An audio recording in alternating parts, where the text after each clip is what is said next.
প্রচুর আশা আনন্দের মধ্যে শিশু নরেন্দ্রনাথ মায়ের কোল আলো করিয়া বাড়িয়া উঠিতে লাগিলেন। স্বাস্থ্যবান, গৌরবর্ণ এবং সর্বাঙ্গ সুন্দর পুত্রটির দিকে চাহিয়া মাতা ভুবনেশ্বরী দেবীর মনে আনন্দ আর ধরিত না। সে যে তাহার কি সাধনার ধন, কত আরাধনার ফল, তাহা আর কেহ না জানিলেও তিনি জানিতেন। ভাবিতে তাহার বুক ভরিয়া উঠিত, চোখে জল দেখা দিত।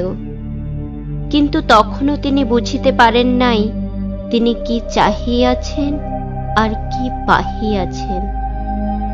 তাহারি কোলের এই অসহায় ক্ষুদ্র শিশুটির ভিতর যে লুক্কায়িত রহিয়াছে বিশ্ব সন্ত্রাসী অমিত তেজ, সে যে একদিন একাকী সমগ্র মানব জাতির কল্যাণে জগদবক্ষে এক মহা তোলপাড় সৃষ্টি করিবে, তন্দ্রাচ্ছন্ন জন্মভূমি ভারতবর্ষকে দুই অতি বল হস্তে ঝাঁকাইয়া জাগ্রত করিয়া তুলিবে, ইহা তাহার স্নেহ মমতাপূর্ণ কোমল মাতৃমনের ধারণারও অতীত বস্তু ছিল।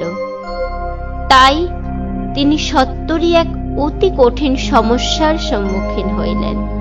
বয়োবৃদ্ধির সঙ্গে সঙ্গে এই শক্তিমান শিশুটি যার পর নাই দুষ্ট ও দুরন্ত হইয়া উঠিলেন। সময়ে সময়ে তাহার অশান্তপনার কোনো অবধি থাকিত না, এবং কোনো সময়ে গো ধরিলে তাহাকে তাহা হইতে কোনো মতেই টলানো সম্ভব হইত না। তখন ভয় বা লোভ প্রদর্শন, মিষ্ট বা শাসন বাক্য প্রয়োগ সবই সমান নিষ্ফল হইত। নানা উপায় পরীক্ষা করিয়া ভুবনেশ্বরী দেবী পরিশেষে দেখিলেন শিবনাম উচ্চারণ করিতে করিতে শিশুটির মাথায় জল ঢালিয়া দিলে অথবা দুষ্টুমি করলে শিব তোমাকে কৈলাসে যেতে দেবেন না বলিয়া ভয় দেখাইলে সে নিমেষেই শান্ত হয়। তাই এইরূপ সব ঘটনার পরে তিনি কৃত্রিম ক্ষোভের সহিত বলিতেন, আমি শিবের কাছে একটি পুত্র চেয়েছিলাম, তিনি আমাকে তার একটি ভূত পাঠিয়ে দিয়েছেন। ভূতই বটে, কোনো কিছু করিবার না থাকিলে শক্তি সঞ্চল শিশুটি ভূতের মতোই অস্থির ও উপদ্রবশীল হইয়া উঠিতেন, এবং তখন সময়ে সময়ে তিনি অপরকে নানা ভাবে বিরক্ত করিয়া বিশেষ আমোদ অনুভব করিতেন।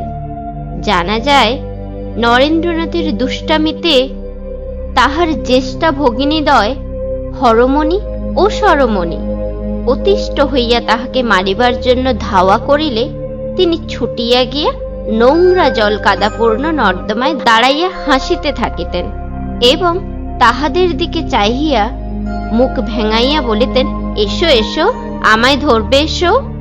বুদ্ধিমান শিশুটি জানিতেন এই অসুচিপূর্ণ স্থানে তাহারা কখনো তাহাকে ধরিতে আসিবে না।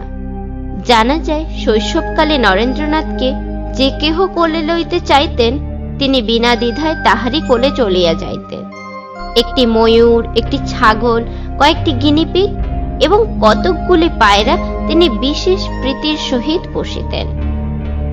বাড়ির গরুটি ছিল তাহার প্রিয় খেলার সখী, এবং চাকরদের মধ্যে তাহার পিতার ঘোড়ার গাড়ির বৃদ্ধ হিন্দুস্তানি কোচওয়ান ছিল তাহার বিশেষ বন্ধু। ভিক্ষুক বা ভিক্ষাপ্রার্থী সাধু সন্ন্যাসীগণ তাহার বাড়ির দুয়ারে আসিলে তিনি তাহাদের মুক্ত হস্তে ভিক্ষা দিতেন। একদিন আর কিছু না পাইয়া তিনি তাহার কোমরে জড়ানো নতুন পরিধেয় বস্ত্রখানি একজন সাধুকে দিয়া দেন।